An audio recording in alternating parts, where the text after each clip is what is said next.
misericórdia dos pastores de Itabuna e nem quero agradar. Verdadeiramente está nas profecias contando que a igreja primitiva seria poluída por causa da apostasia. E nós já estamos nos finais do tempo, e a profecia diz: olha, para os fins dos tempos apostatarão da sua fé por dar ouvidos a ensinamentos que não vêm de Deus. Que os filhos deles são filhos da verdade. Quem quiser a verdade, se firme na verdade. E o juiz é sem misericórdia. Fica com Deus.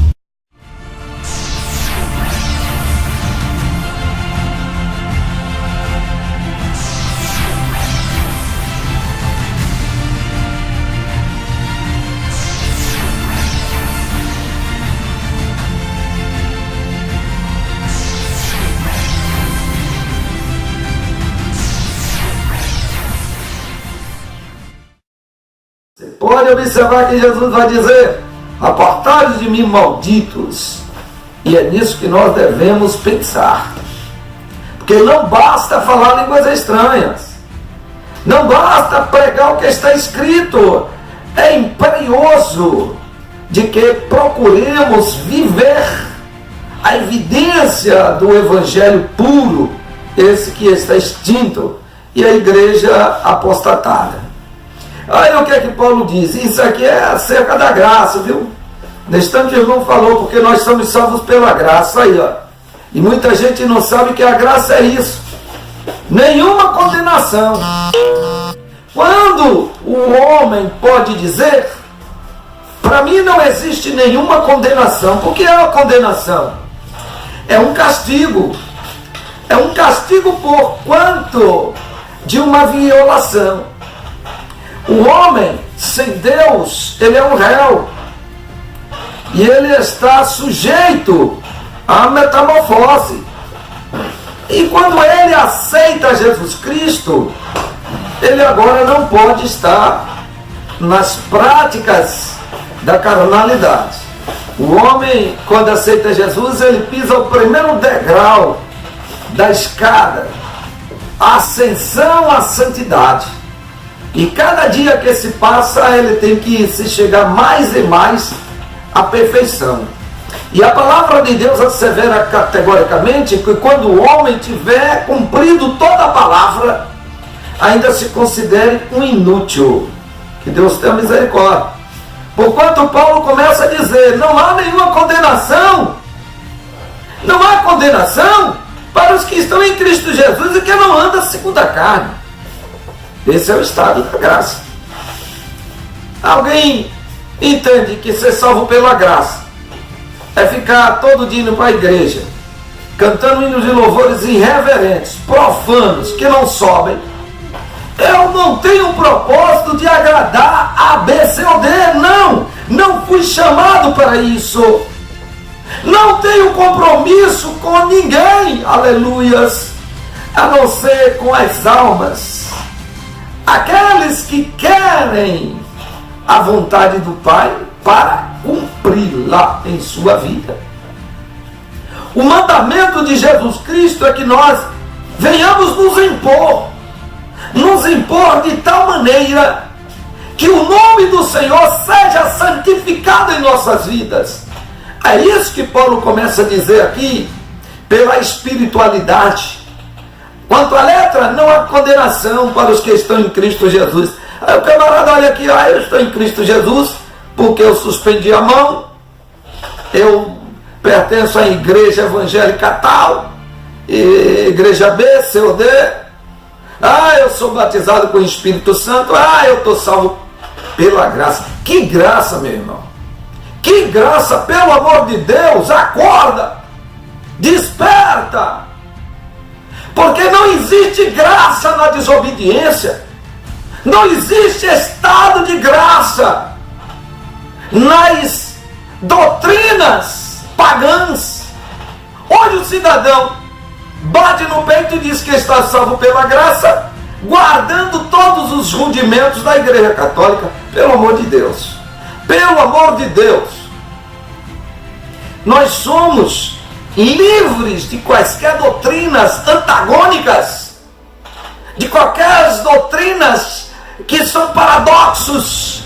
A vontade de Deus prevalece, a vontade de Deus. É claro, isso aqui não precisa de muita interpretação.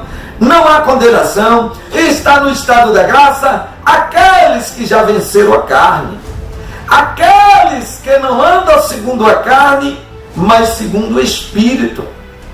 A palavra de Deus é clara, é concisa, precisa, não deixa dúvidas de que nós temos paralelamente um evangelho que tem o objetivo de atrapalhar o crescimento do homem de Deus, o crescimento da mulher de Deus, de todo aquele e de toda aquela que está desejoso, ansioso de reinar com Jesus Cristo.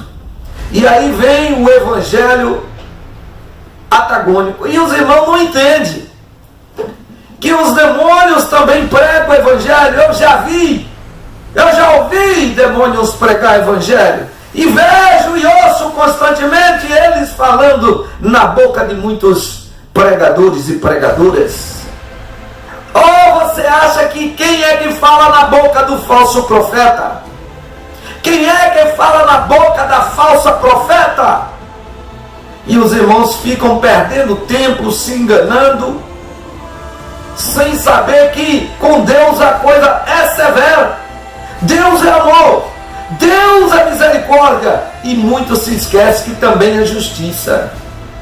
Muitos se esquecem que nós estamos vivendo o tempo da graça, e não é essa graça que leva o homem a entender e a ficar num estado cômodo, num estado satisfatório, de estar vivenciando, de estar praticando, de estar concluindo com todos os desejos carnais e ainda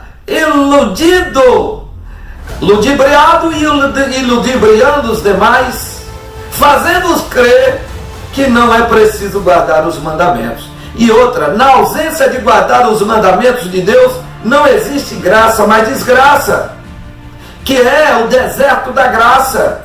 Muitos estão falando salvo pela graça e estão obedecendo a mentira. Então jamais alguém está na graça confessando santidade no domingo, porque Jesus ressuscitou no domingo. Que misericórdia! Essa prática, o Senhor Deus diz que a prática da desobediência é como o pecado da feitiçaria. O Saul, o Senhor mandou ele destruir os amalequitas, todos. E o Saul entendeu lá que poderia poupar o melhor do gado, poderia poupar as melhores coisas dos amalequitas e trazer para ofertar a Deus. E Samuel disse para Saul, quando ele volta e diz: olha, Senhor, guardamos os mandamentos do Senhor, guardamos a palavra. E Samuel diz: e se você guardou a palavra, e que? Bailido de ovelhas é esse aos meus ouvidos? Que mugido de gado é esse? E Saul responde: meu Senhor, eu vi esses animais belos e trouxe para ofertar ao Senhor.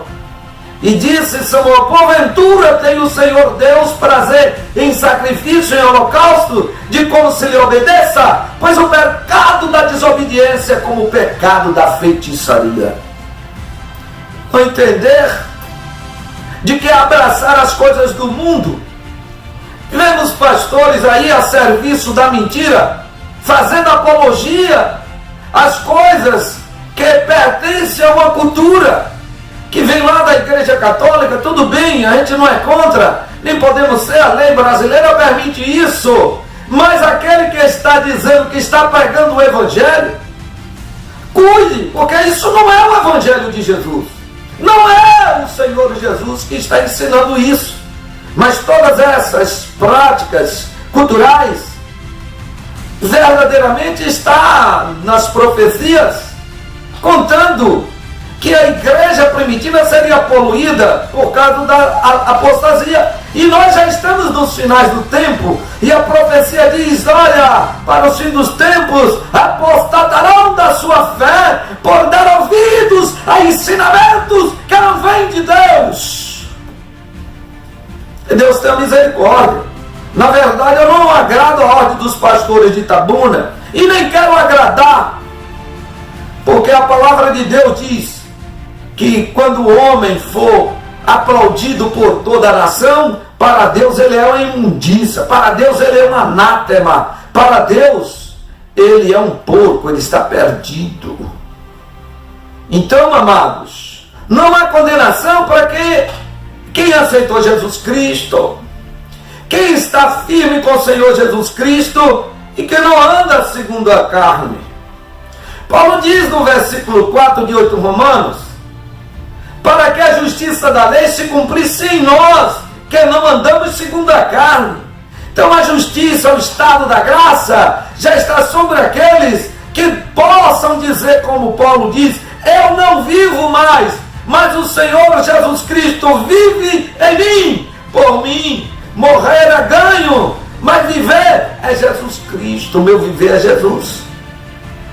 Aí é o estado da graça.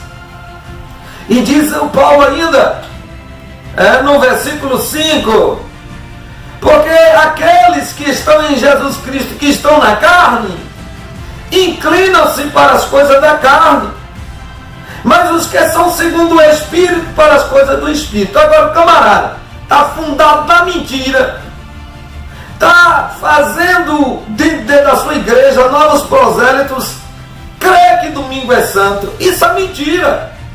E a palavra de Deus diz que os filhos dele são filhos da verdade, praticam a verdade, assumem a verdade e se levanta contra a mentira. Mas quem apoia a mentira, quem ama a mentira, é o joio, meu irmão.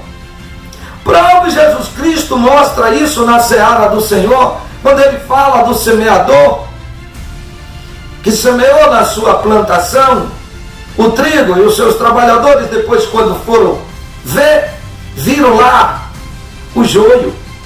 Então o joio é na casa do Senhor, o trigo é na casa do Senhor. Lá está o falso profeta, porque tem o profeta verdadeiro, se bem que em pequena escala o profeta verdadeiro. A palavra de Deus diz que o caminho que conduz à perdição é largo, é espaçoso e muitos entram por ele. Mas o caminho da salvação é apertado. Olha, mas o camarada diz, eu estou na graça e quer viver, entendeu? No caminho largo. Não existe graça para quem está no caminho largo. Quem está no caminho largo, o caminho da carne, está no caminho da desgraça. O que é a desgraça? É a falta da graça. Então a palavra de Deus, nos seus idiomas, nas suas línguas, tem que se atentar para as normas gramaticais de cada idioma, de cada país, porque é através das normas cultas que se relaciona com Deus. A norma erudita se comunica com Deus, um homem. Normas populares é de homem para homem, mas hoje o cidadão faz uma oração bonita e fala, ó Deus, para tu nos ajudar, recebe para ti. Quer dizer, coitado, está praticando desonra, está praticando irreverência e diz, sou salvo pela graça, e não sabe nem se comunicar com Deus, porque Deus é amor, Deus é misericórdia. Aí vamos ser insolentes para com Deus, vamos ser atrevidos, vamos ser prepotentes. Ninguém faz isso com o juiz. Vai uma audiência com o juiz, o advogado orienta logo. Você, quando o juiz lhe der a palavra, chame sua excelência, mas Deus, todo mundo trata de tu e você. Passamos hinos aqui, aonde o cidadão se reporta a Deus, ti, tu, e eu sei que não sobe aos altos céus, mas serve para alegrar aqui os corações nossos, que nós estamos ainda no momento de criança no avançar deste evangelho. Existem muitos leigos, os indoutos, os incautos na palavra de Deus, que acreditam que conhecem alguma coisa de Deus e só conhecem a letra, não conhece a Deus numa partícula que Deus permite que conheçamos e Deus quer que conheçamos. E a inclinação da carne é morte, mas a inclinação do Espírito é vida e paz. Ô Adilson, medita aí em Romanos 8, mas medita com jejum e oração, meu filho, Porque aqui está revelado ocultamente o estado da graça. A inclinação da carne é inimizade contra Deus, porque não é sujeita à lei de Deus. O que é que precisa mais se explicar aqui? Que a carnalidade é a insubordinação à lei. De maneira que para esses que decretam estado de graça, querer guardar mandamento é estar na maldição da lei, porque não sabe que Paulo, quando fala isso, está falando da circuncisão lá em Gálatas. Olha que Paulo trata da circuncisão, dizendo que está na maldição quem quer guardar a lei da circuncisão. E porque ele passa tão desapercebidamente nesta palavra, por causa do propósito, os incautos têm que tropeçar na palavra, porque só vem para esta palavra aqueles que com sinceridade, com lealdade, querem fazer a vontade do Pai, que é o resumo de tudo, a vontade do Pai. Viu? Pois não são os que dizem Senhor, Senhor, diz Jesus, que entrarão, mas aquele que faz a vontade do Pai. E a vontade do Pai é que aceitemos Jesus, a sua doutrina, os seus mandamentos, seus juízos, estatutos e a lei perene, que são causas pétreas, quer dizer, coisas que jamais se apagará. Saltará desta vida para a Nova Jerusalém. Quem quiser a verdade, se firme na verdade. Mas quem quiser a mentira e amar a mentira, se firme na mentira, porque tudo que não for acertado agora, no dia do juízo será. Mas é bom que se consertemos agora, porque lá no dia do juízo, o juízo é sem misericórdia. Misericórdia enquanto estamos vivos. Depois que morrer, segue-se o juízo, e o juízo é sem misericórdia. Fica com Deus. Fui.